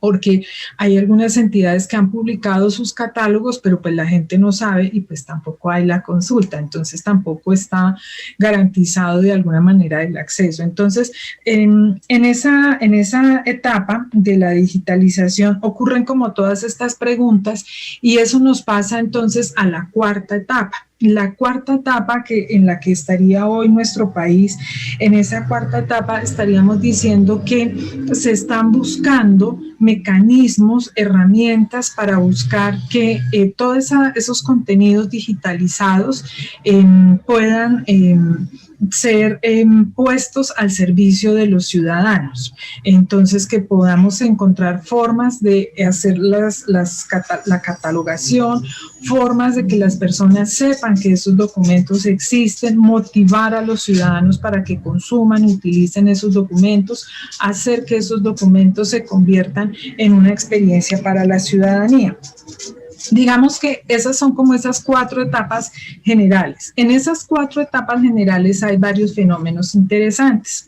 Entonces, un fenómeno que para nosotros es muy propicio, digamos, en Colombia, es que cuando comienza la etapa de la digitalización, comenzamos nosotros a preguntarnos, bueno, ¿y cómo vamos a hacer este proceso? ¿Cómo vamos a hacer esta labor? Nos apoyó mucho la Fonoteca Nacional de México, nos apoyó mucho Televisión Nacional de Chile, el Instituto Nacional Audiovisual de Francia, que eran entidades que en su momento ya tenían como experiencia y ellos nos han orientado mucho en la labor que hicimos y comenzamos a realizar una serie de eventos, foros, actividades como estas en nuestro país que hicieron eco en diferentes instituciones y eso ha motivado, por ejemplo, a que en nuestras universidades tengamos programas de formación, de capacitación en temas de archivos y gestión de archivos sonoros y audiovisuales. Ha motivado que la empresa privada tenga una oferta de servicios para todos los procesos que tienen que ver con la gestión de archivos sonoros y audiovisuales. Ha motivado que desde nuestro Archivo General de la Nación se genere una resolución para explicar cuáles son los procesos y los manejos que se deben tener en cuenta en esos archivos. El Archivo General de la Nación también ha estado haciendo la construcción de un inventario de archivos sonoros y audiovisuales. Y se ha motivado también la construcción de una cultura que permita pensar en esa recuperación. De esa manera, desde el Ministerio de Cultura de Colombia se generan becas para diferentes organizaciones para que éstas puedan hacer inversión en recuperación de sus archivos. Y ese es también un fenómeno interesante en nuestro país, y es que la preservación de los archivos sonoros y audiovisuales no es solo un asunto de las grandes instituciones, del Archivo General, de las bibliotecas, las universidades o las emisoras o las cadenas de televisión. Es también un asunto de organizaciones sociales, es un asunto que está muy presente en diferentes territorios del país, y afortunadamente desde el Ministerio de Cultura se han generado becas para motivar a que estas organizaciones recuperen esos documentos. Entonces, eso ha hecho también que a nivel local las instituciones, las gobernaciones, las alcaldías, secretarías de cultura desarrollen proyectos para que los gestores culturales reconozcan a aquellas personas que tienen acervos, que tienen colecciones, y que brindarles ayudas y apoyos para que ellos puedan hacer la preservación de esa documentación. Creo que entonces eso nos da un panorama de un país que tiene interés, que tiene conocimiento por trabajar en la preservación de archivos sonoros y audiovisuales, que ha pasado por la experiencia de la digitalización. No quiere decir que todos hayan pasado, pero sí hay una importante cantidad de entidades que han pasado por la experiencia de la digitalización. Pero que esa digitalización afortunadamente ha dejado muchas preguntas, y creo que hoy hay un escenario propicio para resolver esas preguntas que ha dejado esa etapa de la digitalización, para poder garantizar que los ciudadanos disfruten de esos archivos que se están recuperando, que los usen bien sea para la ciencia, para la creación, para conectarse con sus emociones, con su pasado, para tener una visión de futuro. Bueno, creo que hay un ejercicio importante. Entonces, Colombia es un país que tiene un trabajo que ha avanzado, pero también es un país con muchos retos en esta temática. Hay el apoyo institucional, pero por supuesto, dada la extensión de nuestro territorio y las condiciones geográficas que tenemos, poder llegar a atender todas las necesidades que se tienen en las regiones sigue siendo un reto muy importante. Yo diría que eso a nivel de conclusión de la información de las actividades que se están realizando en Colombia. Muchas gracias, maestra Dora, por su intervención sobre el panorama de estas 4 etapas, y centrarnos en la última etapa, que es el acceso, que justamente lo que hace la Retasa en primer lugar es poder visibilizar todos los archivos para que pues las personas en general conozcan cuáles son los archivos que están más cercanos al lugar en donde viven y en consecuencia los puedan visitar. Pero también falta impulsar mucho que desde las instituciones, desde los archivos, se puedan generar acciones que permitan pues poder poner a disposición la mayor cantidad de documentos posibles. Muchas gracias, maestro. Damos ahora paso al maestro Francisco Miranda, quien nos hablará de la situación en Chile. Adelante, maestro, gracias, bienvenido. Muchas gracias. No puedo compartir la pantalla, no sé por qué. A ver,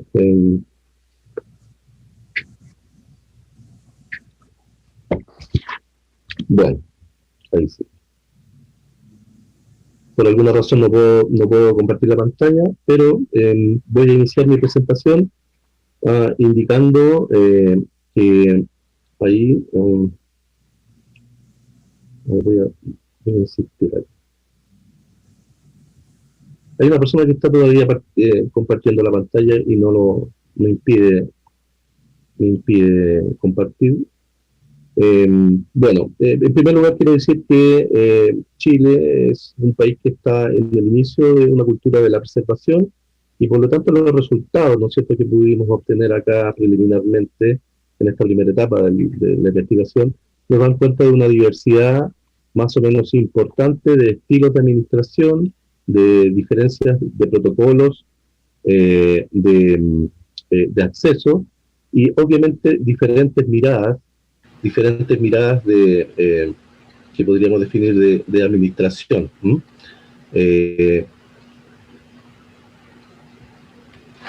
Existe también una divergencia, ¿no es cierto?, en formas, ¿no es cierto?, de acceder a este tipo de información debido a la constante oferta de tecnología actualmente. Podemos decir que desde el punto de vista de las organizaciones y organismos que se dedican a esta labor, fundamentalmente tenemos las universidades públicas y privadas que reciben información o reciben financiamiento del Estado de Chile, las que de alguna forma han iniciado esta tarea, sumándose por supuesto fundaciones de carácter privado y otro tipo de instituciones que han visto el inicio de esta actividad de una manera rápida, utilizando las infraestructuras digitales actuales. Dentro de los contenidos fundamentales que vemos en estos archivos son que están orientados a archivos audiovisuales, artísticos, educacionales y derivados también algunos de ellos en centros de documentación orientados a las humanidades y el arte. Y además al tema de lo que son los derechos humanos. Los archivos, aquí lo hemos diferenciado, lo hemos agrupado en archivos musicales. Dentro de esos archivos musicales tenemos la Mediateca de la Facultad de Arte de la Universidad de Chile, tenemos también el archivo de música de la Biblioteca Nacional, tenemos también el Fondo Margot Loyola y tenemos también los archivos fotográficos y audiovisuales que también están alojados en la sede de Biblioteca Nacional como entes que de alguna forma reflejan la importancia que ha tenido el Estado en la participación y en el uso del recurso para poder visibilizar y para poder poner en valor este tipo de materiales que por mucho tiempo quedaron muchas veces almacenados sin un adecuado tratamiento. Podemos ver que tanto la Biblioteca Nacional como la Universidad de Chile han desarrollado políticas para poder disponer de esos materiales específicamente para la investigación en el área de la música y en el área de lo que podríamos ver como la producción local de la industria musical chilena, que de alguna manera, ¿no es cierto?, ha tenido un desarrollo variable a través del tiempo. Existe también la importancia, ¿no es cierto?, de dejar visibilizado en estos archivos el accionar de las personas que han sido académicos de estas instituciones y que de alguna manera han dejado ese legado disponible para el uso académico. Sin embargo, tenemos también una actividad que ha resultado muy interesante, que es muchos de los museos en Santiago, entre ellos el Museo de Arte Precolombino, también el Centro de Documentación del Museo de la Solidaridad Salvador Allende, y el Museo Antropológico Sebastián Engel, entre otros, ¿no es cierto?, han empezado a dejar de alguna forma, ¿no es cierto?, o han visibilizado la necesidad de poder trabajar esos materiales audiovisuales que ellos contienen de una manera que ha permitido utilizar el acceso de ellos a través de sitios digitales, como en este caso lo que está realizando el Museo de Arte Precolombino, pero sin embargo han dejado disponible una serie de otros documentos que dan cuenta de diferentes momentos históricos que Chile ha vivido y que han evidenciado la necesidad de poder abrirse a las nuevas tecnologías. Muchos de estos museos, como por ejemplo el Museo de la Memoria y los Derechos Humanos, que es uno de los museos últimamente, los últimos en abrir, han visibilizado y han puesto a la opinión pública toda la información que tiene que ver con las violaciones de los derechos humanos ocurridos por el Estado o cometidos por el Estado desde el año 1973 hasta el 1990. Cuenta con una estructura más o menos importante y cuenta además con un importante desarrollo en archivos orales. Ahí vemos que desde ese punto de vista, ¿no es cierto?, los museos y esta importancia, ¿no es cierto?, de generar nueva historiografía ha dejado en evidencia que también aparecen archivos orales, memoriales y sitios de memoria que han visibilizado también los archivos orales.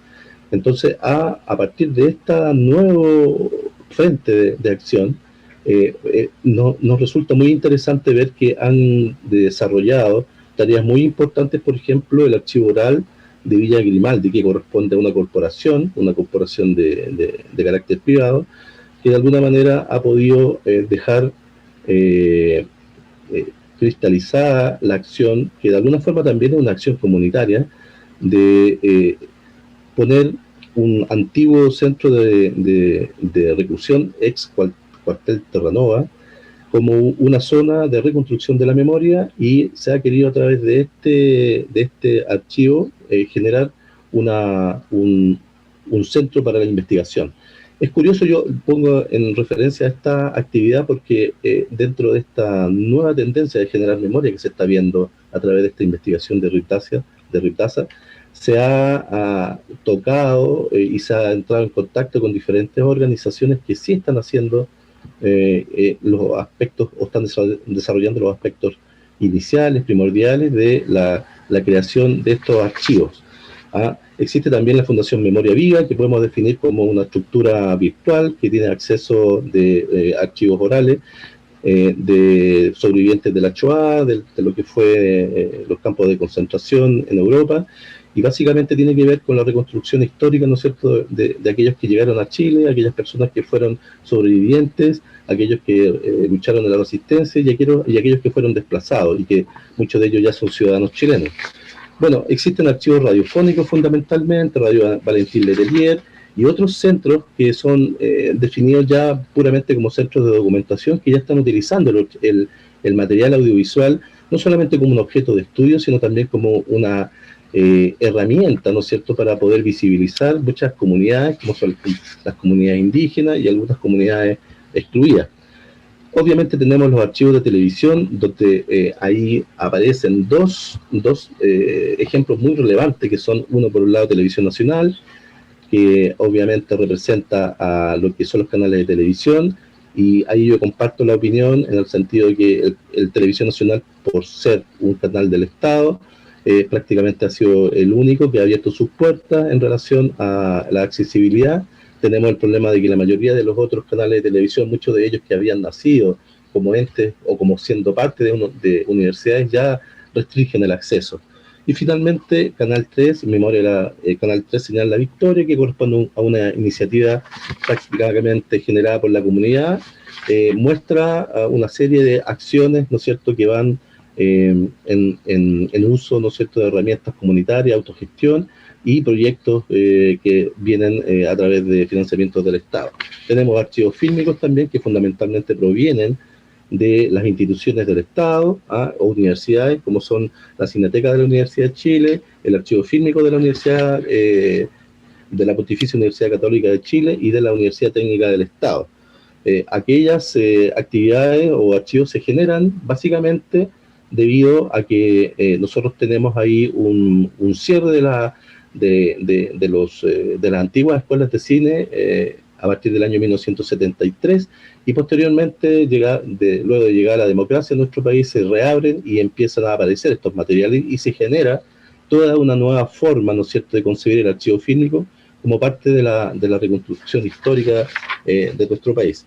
Bueno, como conclusiones, la verdad, lamento que no se haya visto la presentación, podemos decir que el Estado sigue estando presente en todo lo que es el desarrollo y la propuesta de dejar el acceso público o de acceso a los investigadores del material. Tenemos que el 45% de las instituciones correspondió a universidades públicas y privadas que reciben apoyo del Estado, por lo tanto ahí vemos el efecto que tiene el Estado en esta acción, y también vemos que está siendo necesaria, ¿no es cierto?, una serie de acciones que tienen que ver con aclarar el concepto del derecho a autor, aclarar y diseminar también políticas que permitan una mayor inclusión de diversas especificidades profesionales en el beneficio del logro de objetivos concretos, de digitalización, de acceso y de difusión del patrimonio, en este caso audiovisual. Y por otro lado, la forma, ¿no es cierto?, en que vemos que crecen cada día más estas estructuras y disminuyen los recursos para poder solventarlas. Hasta el momento hemos podido ver cómo las últimas noticias en Chile dicen o indican de que se está reduciendo el recurso fiscal, y por lo tanto evidentemente que vamos a tener una repercusión pronta en el desarrollo, ¿no es cierto?, de las actividades propias de estas instituciones, que la mayoría están solventadas por el Estado de una u otra manera y que están usando también de alguna forma todos estos materiales que en algún momento quedaron apilados, quedaron guardados en las dependencias. Sin embargo, hay una gran producción nueva de materiales de audiovisuales ya generados digitalmente y que obviamente están siendo procesados y que en el fondo se está haciendo el camino, porque como yo dije anteriormente, Chile es un país que está nuevo en esta acción y por lo tanto vemos con gran sorpresa cómo las nuevas tecnologías nos están ayudando en algunos casos a abaratar costos y a generar nuevas propuestas. Finalmente, quiero agradecer a todas las personas que han participado en el proyecto de RIPDASA y de otras instituciones, porque han permitido finalmente de que Chile pueda, de alguna forma, también mostrar su producción en estas materias y ver también y dejar en evidencia todos los nuevos caminos que deben ser transitados en el beneficio de que podamos disponer de estos materiales de la mejor forma, de la forma más rápida, y podamos alentar también la producción de nuevos materiales y podamos también generar líneas de acción en lo que es educación a los profesionales que se están desarrollando en estas áreas y generando también una propuesta que pueda de alguna forma ser acogida por nuestro gobernante acá en Chile para que el cuerpo y las estructuras legales que están relacionadas con el área de la archivística y la documentación sean más robustas y den resultados concretos. Muchas gracias. Muchas gracias, maestro. Gracias por su aportación. Sin duda es cierto que aunque este año vamos todos nosotros a sufrir una repercusión en la cuestión de los financiamientos, de los efectos fiscales, pero creo que vale la pena no dejar de lado la importancia que tiene la tecnología, la incursión de las tecnologías y este encuentro que justamente tiene una parte importante con la cuestión de la tecnología como la inteligencia artificial. Creo que nos dará una ventana más para ver cómo podemos explorar esa tecnología en nuestros archivos. Muchas gracias. Vamos a dar paso a nuestra última participante, la doctora Mónica Marona. Ya no vamos a tener tiempo para las preguntas de nuestros asistentes, sin embargo, les vamos a responder por medio del chat. Así es que, bueno, adelante, doctora Mónica, bienvenida y, bueno, con usted concluimos. Bueno, muchísimas gracias, muy contenta de este segundo encuentro de la red que tanto ha motivado estos estudios y trabajos en Uruguay. En particular, yo voy a referirme muy rápidamente al nombre que le hemos dado al capítulo para el informe de Uruguay, Preservar el patrimonio sonoro y audiovisual en Uruguay, urgencias y necesidades. En este sentido, urgencias porque ya hay situaciones que no se pueden postergar más porque los archivos, como ocurre en otras regiones y como ustedes lo han manifestado, están teniendo serios riesgos de perderse. Están en algunos casos con fechas límites ya para, si no se recuperan pronto, corremos serios riesgos. Y luego necesidades en el sentido de identificar cuáles son aquellas zonas en las que debemos potenciar pensando en sostener en el largo plazo estos procesos. Hemos trabajado básicamente en el libro, en el capítulo, trabajando en la idea de imágenes y sonidos presentes en la vida cotidiana y ausentes en los documentos, que ha sido lo que hemos manifestado. Yo provengo del campo de la historia, y en ese sentido la investigación sobre los medios de comunicación puso de relieve la necesidad de aunar esfuerzos para recuperar estos archivos y un trabajo conjunto que por suerte en Uruguay empieza a desarrollarse en estos últimos años con mucha fuerza y con muchas experiencias muy interesantes. En relación a los medios de comunicación, quizás la experiencia desde la creación de 1996 de una televisión municipal que se llama TV Ciudad, que actualmente tiene una cobertura a nivel de todo el territorio uruguayo, permite ver cómo esta institución es el canal que tiene un archivo sostenido desde su creación, ¿sí? La televisión y la radio tienen muchas décadas. Este ha sido un canal más reciente que ya nace con este interés público de generar un archivo, que si bien la situación actual ya digitalizado facilita, hay un buen material anterior analógico que todavía está a la espera, pero que es interesante ver no solamente cómo ha trabajado en el campo del archivo, sino que además ha tenido un reconocimiento en el 2013 al declararse Monumento Histórico Nacional por parte del Ministerio de Educación y Cultura, lo cual muestra también que hay una preocupación y un reconocimiento por los archivos. El SODRE, institución estatal al servicio de la cultura uruguaya, una institución que tiene una larga historia y que ha tenido un papel muy importante en la construcción de archivos. Actualmente Radiodifusión Nacional Uruguaya, RNU, que como es conocido, es donde se han desarrollado de la mano de Fabricia Malán, que es musicóloga, y que trabaja en ese servicio y viene desarrollando desde hace mucho tiempo un trabajo muy sostenido en relación a la recuperación de los archivos, y en esto ha tenido un apoyo en formación muy importante de la doctora Perla Rodríguez, de la Fonoteca, y por supuesto de esta integración en RIPDASA. Aquí también vale la pena señalar la existencia no solamente de este archivo sonoro, de esta serie de materiales que son una quizás de las más amplias, se calcula unos 80.000 documentos, sino que también alberga, o sea, la institución SODRE alberga también el Instituto Nacional de la Imagen, donde allí se observa una necesidad de salvaguardar tanto lo que tiene que ver con la digitalización, sino también con su resguardo a través de bóvedas, ¿verdad? Bien.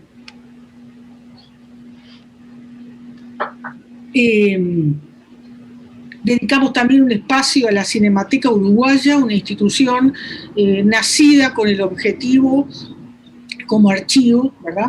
Y me voy a detener en la universidad como un espacio de innovación al servicio del patrimonio. Dentro de la Universidad de la República y dentro de la Universidad Católica se han desarrollado en distintos ámbitos trabajos muy interesantes y muy importantes en relación a la recuperación, a la investigación y a la puesta en difusión de este material.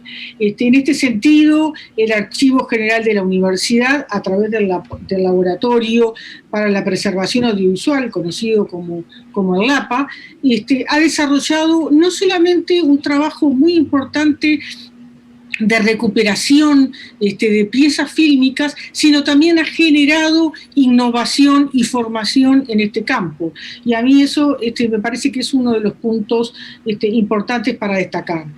Tenemos ámbitos donde se han desarrollado documentos para la historia de los medios y del pasado reciente, como es el caso de la Facultad de Humanidades y Ciencias de Educación, a través del Centro de Estudios Interdisciplinarios del Uruguay, con quienes trabajamos muy activamente, o la Facultad de Información y Comunicación, sobre todo en el área del patrimonio sonoro, que coordina el magíster Antonio Pereira, y con el cual ya se ha avanzado en digitalización de archivos vinculados a este pasado reciente y a la investigación. Y esto es un dato que nos parece interesante. Dentro de la universidad, tanto de la Universidad Católica como de la Universidad de la República, tanto en los distintos espacios, como en el AGU, como en la Facultad de Información y Comunicación, como en la Facultad de Ingeniería, como también el espacio de musicología, ¿verdad? Se están haciendo grandes esfuerzos de articular la investigación desde los comienzos, porque se entiende que desde que se recibe un documento hasta que este documento está disponible, hay todo un proceso que no solamente hay que conservar, sino además saber en cada etapa en qué situación está. Y en segundo lugar, que cuenta con muchos recursos para un trabajo como debe hacerse, que es conjuntamente interdisciplinario. En el caso de la facultad nuestra, de la Facultad de Información y Comunicación, el trabajo conjunto entre comunicación, archivología y bibliotecología, pero sobre todo con archivología, ha tenido un espacio bien importante. Señalábamos también el otro espacio de los ámbitos donde se preserva el acervo musical y colecciones de destacados musicólogos que en fondos que van creciendo mucho más que las capacidades para poder procesarlos. Ahí trabajamos algunos ejemplos, como es el caso del archivo Citarrosa, como es el caso de lo que es el Centro de Música y el archivo de Lauro Ayestarán, un musicólogo muy destacado, y más recientemente con la incorporación de un archivo como es el de Coriuna Rorian, que dispone de un acervo, es un centro de documentación sumamente importante, no solamente para Uruguay, sino para América Latina, por el tipo de material que allí se conserva, y que confiamos que en esfuerzos conjuntos esto se pueda desarrollar con la rapidez y la celeridad que se requiera para ponerlo a la disposición de todos. Son enorme cantidad de piezas, cartas, documentos, instrumentos musicales, etcétera. Bien, yo quería señalar muy rápidamente... ¿Me quedaría un minuto, doctora, por favor? Bueno, de esta situación en la que estamos se desprenden algunas potencialidades. Yo quiero señalar de las carencias, creo que las compartimos todos, pero me interesaba marcar la necesidad de la motivación, la capacidad de innovación, lo que ha ganado este espacio en el ámbito uruguayo. Y por último, referirme a la necesidad de que tenemos de esta trilogía: colaborar, innovar y formar, que creo que es uno de los elementos claves. Por un lado, la ventaja de la experiencia acumulada en el trabajo propio, pero también en el trabajo interinstitucional e interdisciplinario. La inserción en redes y colaboración. Los webinars de RIPDASA han sido para el ámbito uruguayo una zona de enriquecimiento muy grande, de la misma forma que los cursos promovidos por el Centro de Música en este año de pandemia, que nos ha permitido interactuar no solamente con investigadores locales, sino ampliarnos a muchos más. El Centro de Música hizo una serie de jornadas enormes.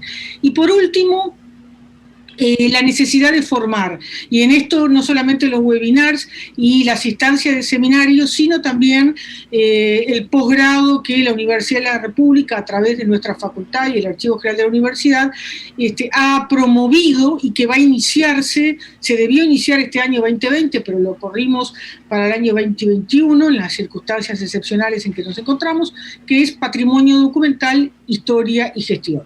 O sea, este esquema, colaborar, innovar y formar, nos parece esencial para el trabajo. Y la responsabilidad que tenemos, sabiendo que lo que no se recupera, lo que no se narra, lo que no se conserva, quedará olvidado para siempre, y ahí va a quedar una cultura demasiado importante de nuestros pueblos como para tomarla de una manera, digamos, frívola o sencilla. Es muy grave lo que ocurre, o sea, no hacer nada tiene efectos muy graves en nuestra cultura. Muchas gracias a todos. Muchas gracias, doctora, por su participación. Nos quedamos con estas 3 palabras que usted hace énfasis: colaborar, innovar y formar. Creo que es fundamental que estemos nosotros, pues, de manera constante desde las universidades llevando a cabo estas acciones. Bueno, hemos terminado con nuestra mesa en nombre de la doctora Perla Olivia Rodríguez Recendis, quien ella es una mujer que siempre está al pendiente de llevar a cabo pues acciones para poder hacer que los archivos sonoros y audiovisuales tengan una larga vida, y quien es también la coordinadora de la RIDASA. Les agradezco mucho y bueno, pues seguimos en este gran encuentro. Muchas gracias. Hasta luego. Gracias. Hasta luego a todos. Un placer estar con todos. Igualmente. Un saludo para todos. Un abrazo enorme.